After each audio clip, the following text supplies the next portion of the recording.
My daughter and her husband were hosting my 65th birthday at their cottage in Muskoka when my wife grabbed my arm and whispered, "We need to leave. Right now.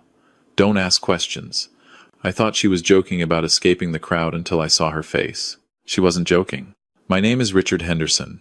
I'm 65 years old, recently retired from a career in commercial real estate development here in Toronto. My wife Claire and I have been married for 38 years. We have 2 children, our daughter Jessica, 36, and our son Michael, 32. Jessica married a man named Derek 5 years ago, and they seemed happy enough, though I'll admit I never quite warmed to him. There was always something calculated about Derek, something that felt rehearsed. But Jessica loved him, and that was enough for me. Or so I thought.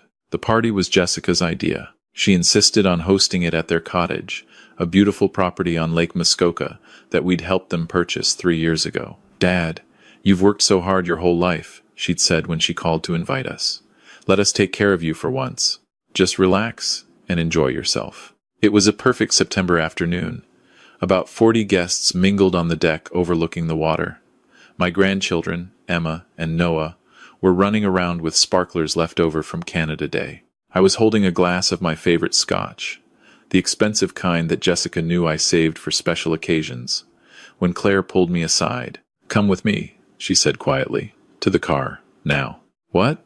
"The party just started. I haven't even cut the cake yet." "Richard." Her voice was steady, but her eyes weren't. "Trust me. We're leaving." I'd learned in 38 years of marriage that when Claire used that particular tone, you listened.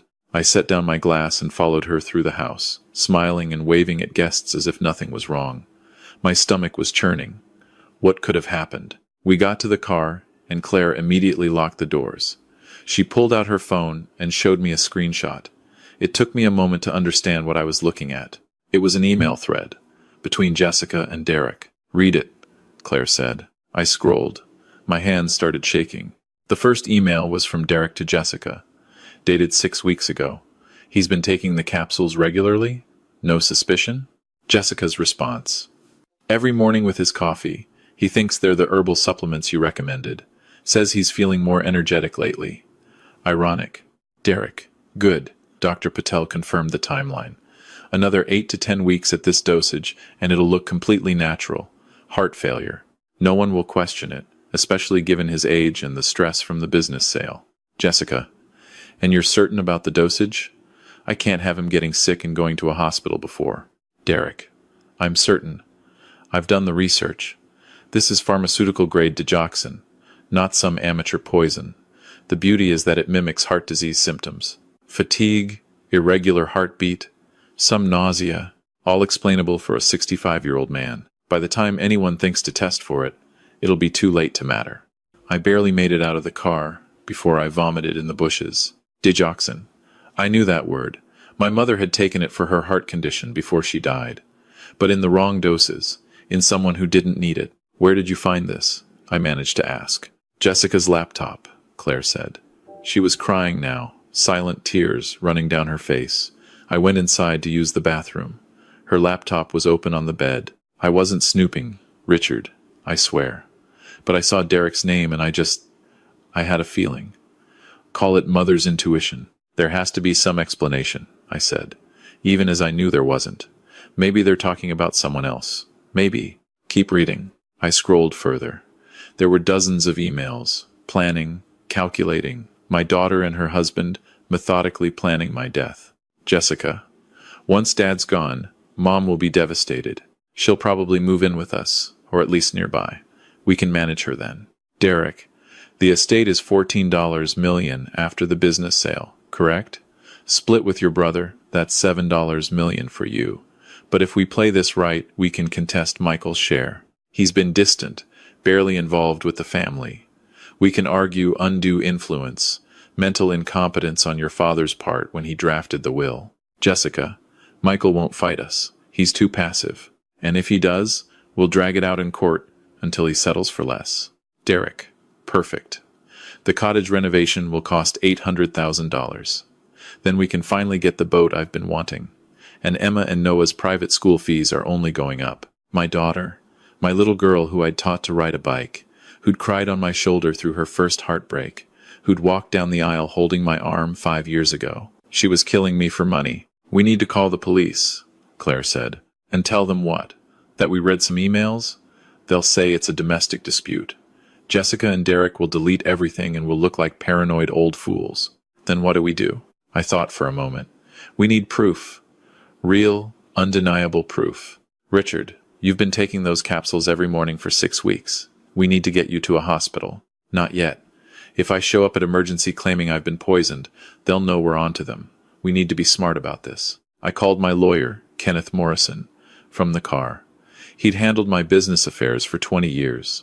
I trusted him completely. Ken, I need your help.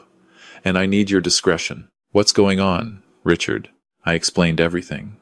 To his credit, Ken didn't waste time with disbelief or questions about whether I was sure. He just shifted into problem-solving mode. First thing, get to my office. I have a doctor friend who makes house calls, very discreet. Dr. Sarah Chen. She'll do blood work without filing any reports. We need to know what we're dealing with. And then? Then we build a case. But Richard, if you've been taking digoxin for 6 weeks, we need to make sure you're okay. That's priority one. We drove straight to Ken's office in downtown Toronto, an hour and a half from Muskoka. I texted Jessica that I wasn't feeling well, that we'd left early. She responded immediately. Oh no, what's wrong? Do you need anything? The concern in her message made me want to vomit again. Dr. Chen met us at Ken's office. She was a woman in her 50s, calm and professional. She drew blood, checked my heart rate and blood pressure, asked detailed questions about my symptoms over the past 6 weeks. Headaches? She asked. Yes. I thought it was just stress from the business sale. Nausea? Sometimes. In the mornings. Vision problems? Seeing yellow or green halos around lights? I stopped. Actually, yes. I thought I needed new glasses. Dr. Chen looked at Ken, then at me. Those are classic symptoms of digoxin toxicity. I'll have the lab results by tomorrow morning. But based on your symptoms, I'd say you've definitely been ingesting something you shouldn't be. How dangerous is this? Claire asked, her voice cracking. Digoxin toxicity is very serious. In the doses it sounds like you've been taking, Mr. Henderson, we're talking about a drug that affects your heart rhythm.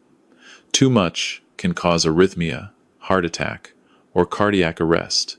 The fact that you're experiencing symptoms means you're already at a concerning level. Can you help him? Yes, but he'll need chelation therapy to remove the digoxin from his system, and he needs to stop taking those capsules immediately. I threw them out before we left, Claire said. Every single one. That night, Claire and I stayed at the Four Seasons instead of going home. I didn't trust being in our own house, didn't trust that Jessica or Derek might show up. Ken arranged for a security detail, 2 former police officers who watched our hotel room door. I couldn't sleep.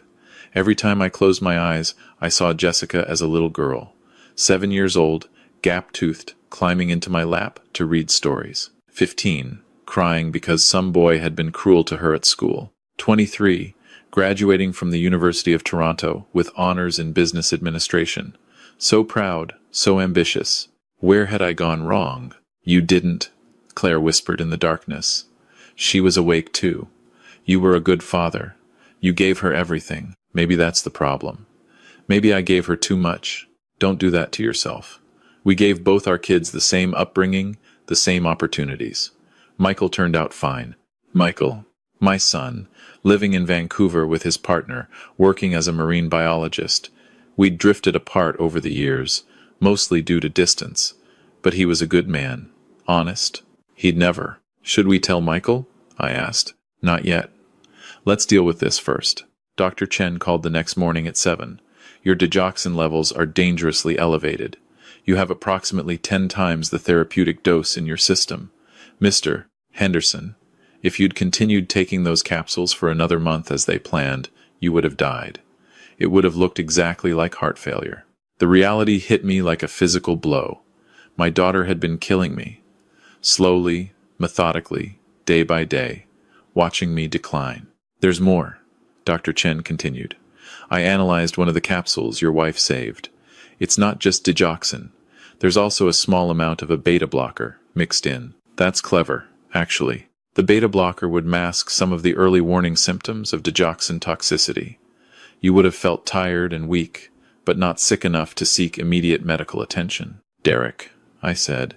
He's a pharmaceutical sales rep. He would know how to do this. Ken joined us at the hotel with a private investigator named Margaret Oakes. Margaret was a woman in her 60s, gray-haired and grandmotherly, which apparently made people underestimate her. She'd been a detective with Toronto police for 30 years before retiring. I've dealt with cases like this before, Margaret said. Not many, thankfully, but enough to know how to proceed. First question, do you want your daughter to go to prison? The question hung in the air. Claire started crying again. I don't know, I said honestly. I want justice. I want them to pay for what they did, but she's my daughter. I understand. But you need to prepare yourself, Richard. If we pursue this legally, and I think we should, Jessica will face serious charges. Attempted murder. Conspiracy to commit murder. She's looking at significant prison time. And if we don't pursue it, then she gets away with trying to kill you. And who's to say she won't try again? Or try with someone else? People who are capable of this don't usually stop at one attempt. She was right. I knew she was right. What do? We need more evidence. The emails are good, but a decent lawyer could argue they were taken out of context, or that they were just dark jokes in poor taste. We need to catch them in the act. How? Margaret smiled. We're going to give them exactly what they want. Richard, you're going to get very sick, very quickly, and we're going to see how your daughter and son-in-law respond. The plan was risky but simple.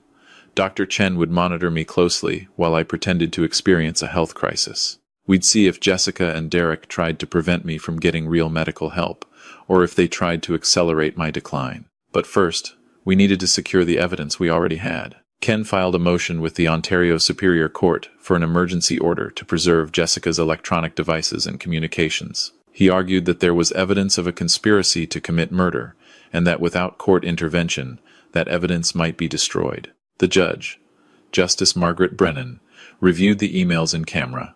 2 hours later, she issued the order.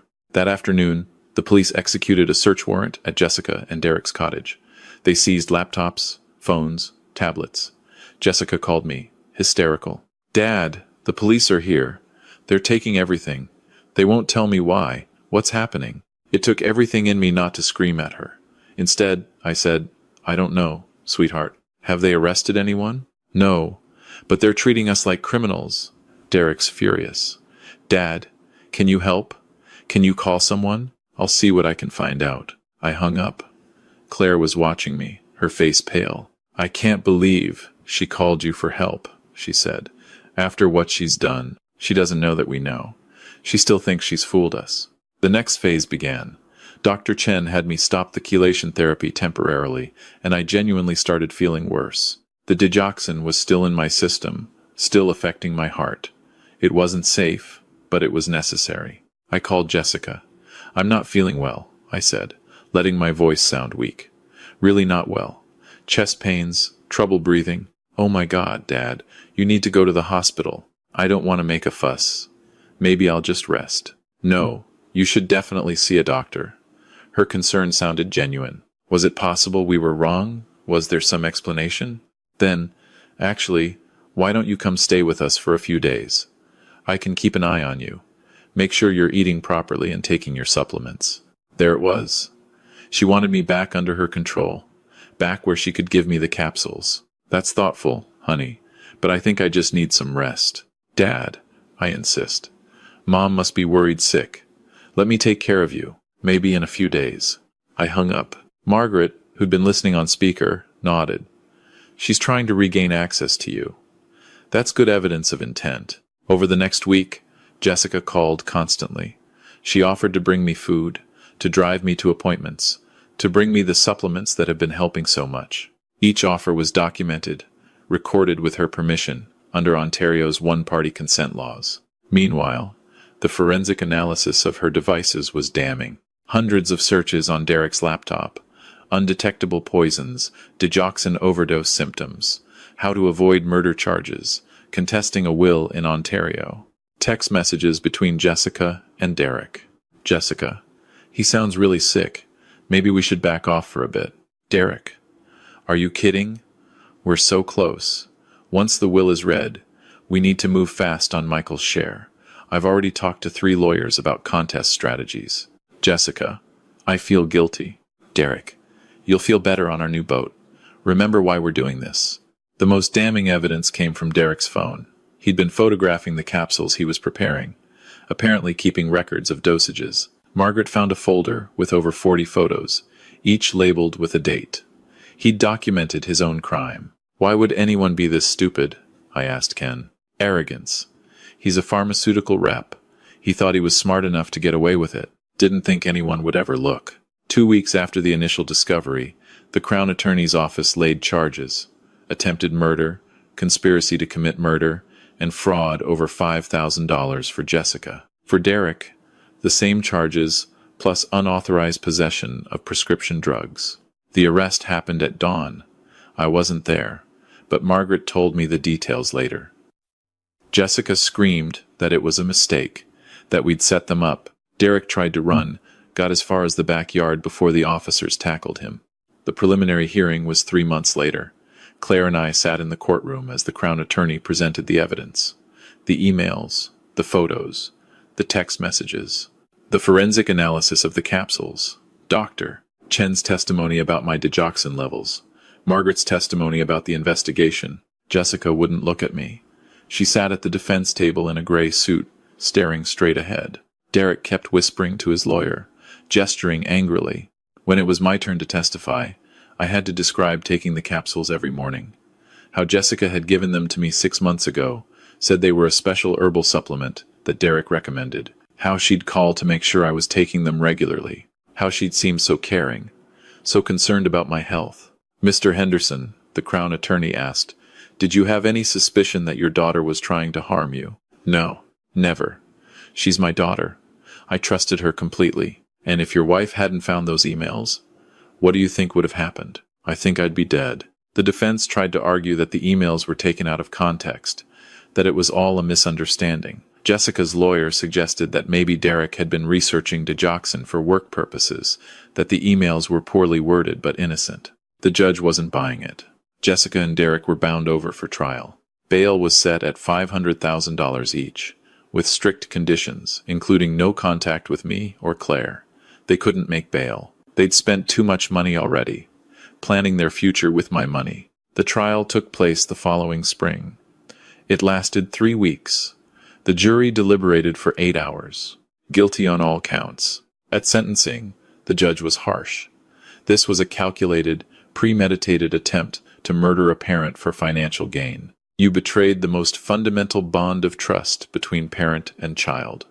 The court finds no mitigating factors. Jessica got 22 years. Derek got 25 because of his pharmaceutical knowledge and the fact that he'd actually prepared the poison. Jessica finally looked at me as they led her away. She was crying, mascara running down her face. I'm sorry, Daddy, she mouthed. I didn't respond. I just took Claire's hand, and we left the courtroom. Michael flew in from Vancouver the day after sentencing. We met at a quiet restaurant on the Danforth. I hadn't told him much over the phone, just that there'd been trouble with Jessica. When I explained everything, he went pale. She tried to kill you? For money? For her half of the estate.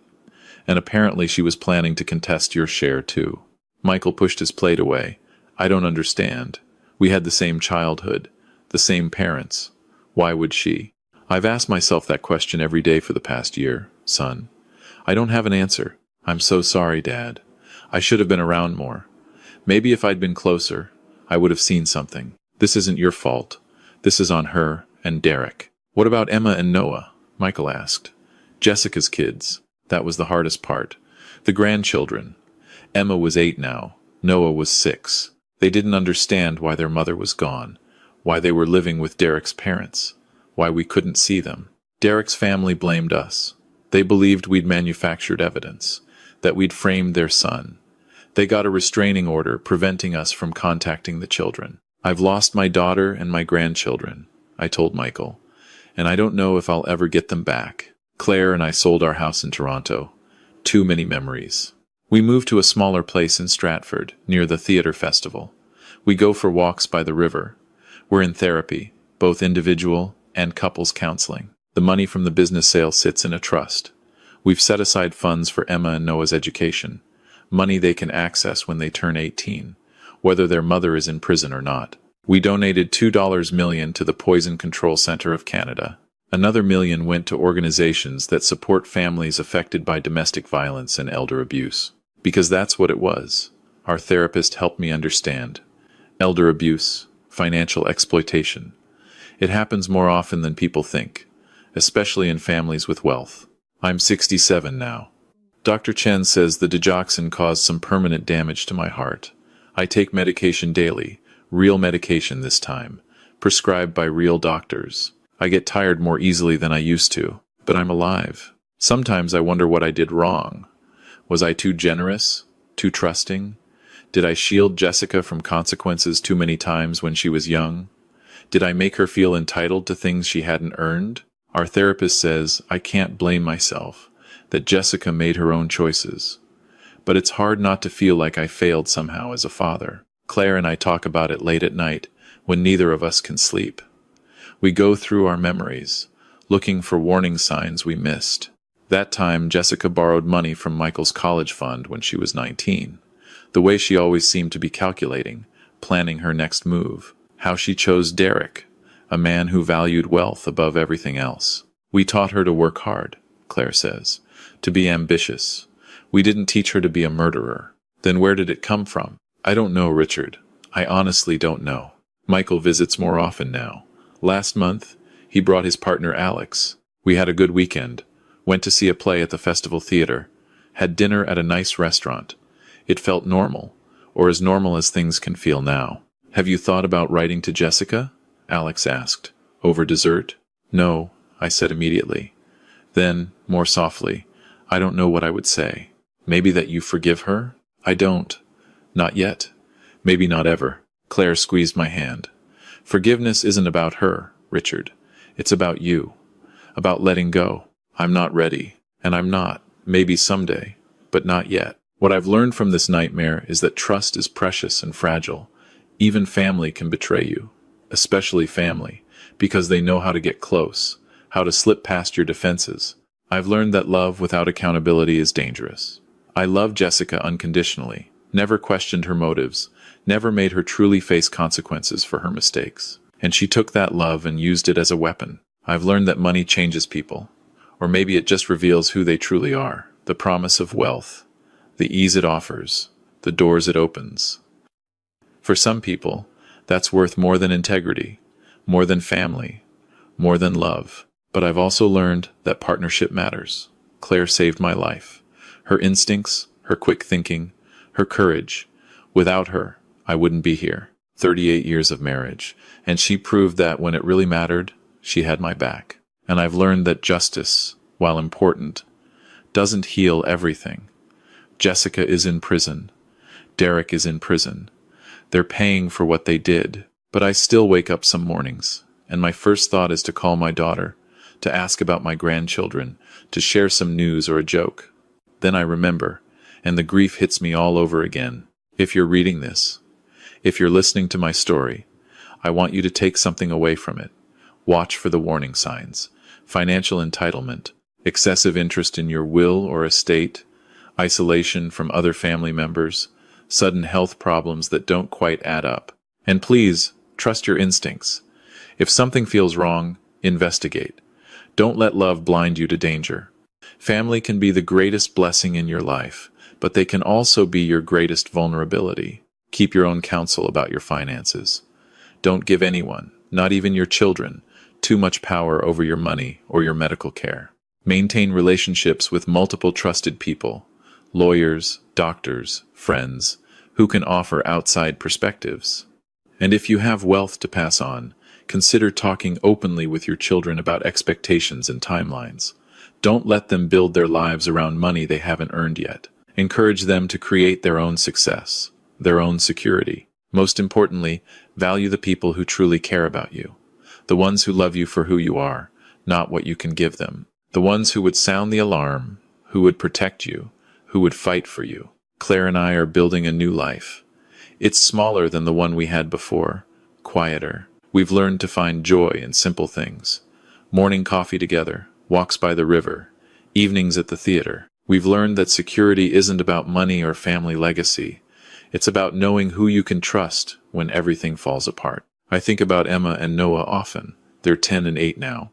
They'll be adults someday, old enough to understand what their mother did, old enough to make their own choices about whether to have a relationship with us. I've written letters to them, sealed and stored with my lawyer, to be given to them when they turn 18, letters explaining what happened, why we couldn't be in their lives, how much we love them. Maybe they'll read them and understand. Maybe they'll throw them away unopened. I don't know. All I can do is hope that they grow up to be better than their parents, to value integrity over wealth, family over fortune. As for Jessica, she'll be eligible for parole in 11 years. She'll be in her late 40s, still young enough to rebuild a life. I don't know what kind of person she'll be when she gets out. I don't know if we'll ever speak again. But I do know this. I survived. Against my daughter's plans, against the poison in my system, against the betrayal that should have destroyed me. I survived. And I'm using the time I have left to try to make something good come from something terrible. That's all any of us can do, really. Survive the betrayals, learn the lessons, and try to leave the world a little better than we found it. Even when the people who hurt us are the ones we loved most. Especially then.